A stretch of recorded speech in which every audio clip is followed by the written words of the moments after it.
அன்பானவர்களே, கர்த்தருடைய நாமத்தில் உங்களை மகிழ்ச்சியோடு வாழ்த்துகிறேன். கர்த்தர் உங்களோடு இருப்பாராக, உங்களை ஆசீர்வதிப்பாராக. வேதாகமத்தை பார்த்தீங்கன்னா, அதுவும் குறிப்பாக புதிய ஏற்பாட்டில் ஆண்டவர் நம்மிடத்தில் என்ன கேட்குறார்? நாம் இந்த உலகத்தில் கர்த்தருடைய கிருபை பெற்றுக்கொண்டு ஒரு குறிப்பிட்ட விதமான வாழ்க்கை வாழணும். நம்முடைய வாழ்க்கை மூலமாகத்தான் ஆண்டவர் மகிமைப்படுகிறார். இதைத்தான் யோவான் 15:8 சொல்லுகிறது. நீங்கள் மிகுந்த கனிகளை கொடுப்பதனால் என் பிதா மகிமைப்படுவார். இந்த ஒரு எதிர்பார்ப்போடு தான் ஆண்டவர் அப்போஸ்தலர்கள் 1:8 நீங்கள் எனக்கு சாட்சியாக இருப்பீங்க, பரிசுத்தாவி பெறும் பொழுது நீங்கள் என்னை பிரதிபலிக்கிற மக்களாக இருப்பீர்கள், இந்த அர்த்தத்தோடு தான் சொல்லுகிறார். அப்போ ஆண்டவர் நம்மிடத்தில் விரும்புகிறது என்ன? திரும்ப திரும்ப சொல்லப்படுன கனி கொடுக்கணும். கனி கொடுக்கறதுனா என்ன? வாழ்க்கையின் மூலமாக, சுபாவங்கள் மூலமாக, நடத்தைகள் மூலமாக, ஒழுங்குகள் மூலமாக, வார்த்தைகள் மூலமாக ஆண்டவரை மகிமைப்படுத்தணும். மனிதர்கள் நம்முடைய நற்கிரியைகளை பார்க்கத்தக்கதாக நம்முடைய வெளிச்சம் அவங்களுக்கு முன்னால் பிரகாசிக்கணும். இதைத்தான் ஆண்டவர் நம்மளது எதிர்பார்க்கிறது. அது என்னமோ தெரியல, கிறிஸ்தவர்கள் அநேகருக்கு ஆண்டவர் எதை அதிகமாக விரும்புகிறார்கிற எண்ணம் இருக்கிறது என்றால் ஆராதனை. ஆராதனை ஆராதனை ஆராதனை ஆராதனை அப்பாவுக்கே, ஆராதனை ஆண்டவருக்கே, ஆராதனை கர்த்தருக்கே. அந்த மாதிரி ஆராதனையிலேயே நாம் அதிகமான கவனத்தை செலுத்திட்டோம்.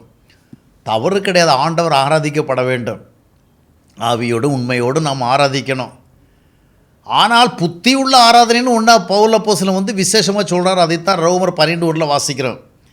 நம்முடைய சரீரங்களை என்ன செய்ய வேண்டும்? ஜீவ பலியாக ஆண்டவருக்கு ஒப்பு கொடுத்தோம். அப்படி என்றால் இந்த சரீர வாழ்க்கையின் மூலமாக ஆண்டவரை மகிமைப்படுத்தணும். ஆனால் இன்றைக்கி நம்ம ஆராதனை செலுத்துகிறதில் அதிக கவனம் செலுத்தி ஆண்டவர் எதை நம்மிடத்தில் எதிர்பார்த்தார் அதை மறந்துட்டோம். இன்றைக்கி பெரும்பாலான திருச்சபைகளில் ஆராதிக்கிறது சம்பந்தமாக தான் பிரசங்கமும் பண்ணப்படுகிறது, ஆராதனை அதற்கேற்ற விதமாக நடக்கிறது. நல்ல ஒர்ஷிப் பேசி நல்லா ஆராதிக்கிறாங்க, நல்லா பாடுகிறாங்க, நல்லா துதிக்கிறாங்க, நல்லா ஸ்தோத்திரிக்கிறாங்க, நல்ல நடனங்கள், அது இதுன்னு நிறைய விஷயங்கள் இப்போ சேர்ந்துச்சு. அதுவும் இந்த ஆட்களில் பல சபைகளில் பார்த்தீங்கன்னு சொன்னால் ரொம்ப அட்ராக்டிவாக இருக்கும். ரொம்ப ஒரு என்ன சொல்லுது, ஒரு ஃபெஸ்டிவல் மூட்லேயே நம்ம இருந்து எல்லாம் பண்ணலாம். நிறைய விளக்கு அலங்காரங்கள், மேடை அலங்காரங்கள், இசைக்கருவிகளுடைய ஆர்ப்பரிப்பு எல்லாம் சூப்பராக இருக்கும். ஆனால் ஆராதனை கொடுத்து விட்டு சாத்தான் என்ன பண்ணிட்டான்னு சொன்னால், எதை ஆண்டவர் நம்மிடத்தில் கேட்டாரோ அதை மறக்க வச்சுட்டான். ஆண்டவர் கேட்டது வாழ்க்கை. அதுக்கு ஆராதிக்க வேண்டாம் இல்லை, பாடலாம், துதிக்கலாம், ஸ்தோத்திரிக்கலாம். ஆனால் இவைகளை ஆண்டவர் எனக்கு வேண்டும் என்று உங்களிடத்தில் கேட்கவில்லை. கேட்காதை செய்வது தவறில்லை, ஆனால் கேட்டதை நீங்கள் அவருக்கு செய்யணும். ஒரு வீட்டுக்கு போகிறோம், மத்தியான வேளையில் மதிய சாப்பாடு அவங்க தான் தர வேண்டும் என்று எதிர்பார்த்து செல்லுகிறோம். அந்த சாப்பாடு நமக்கு நல்ல விதமாக கொடுத்தால் we will be satisfied.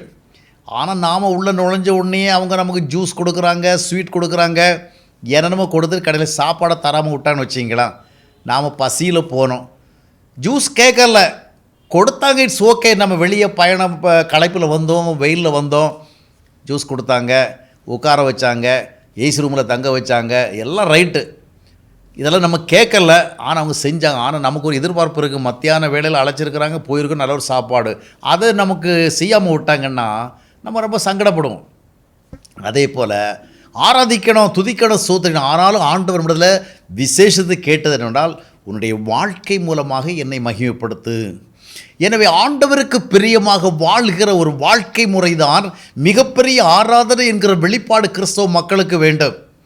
அதற்காக நாம் துதிக்க வேண்டாம், ஆராதிக்க வேண்டாம், பாட வேண்டாம் என்ற அர்த்தமல்ல. ஆனால் இவைகளெல்லாம் செய்துவிட்டு சுபாவங்களிலே தோல்வியடைந்தால், நடத்தைகளிலே தோல்வியடைந்தால், ஒழுக்கங்களிலே தோல்வியடைந்தால், பண ஆசை பொருளாசைக்கு அடிமையாகி போனால், உலகத்து நாகரிகத்துக்கு ஒத்து போனால், உலகத்துக்கேற்ற வாழ்வுக்கு இசைந்து போனால், ஆண்டவர் எதை எதிர்பார்த்தாரோ அது அவருக்கு கிடைக்கவில்லை.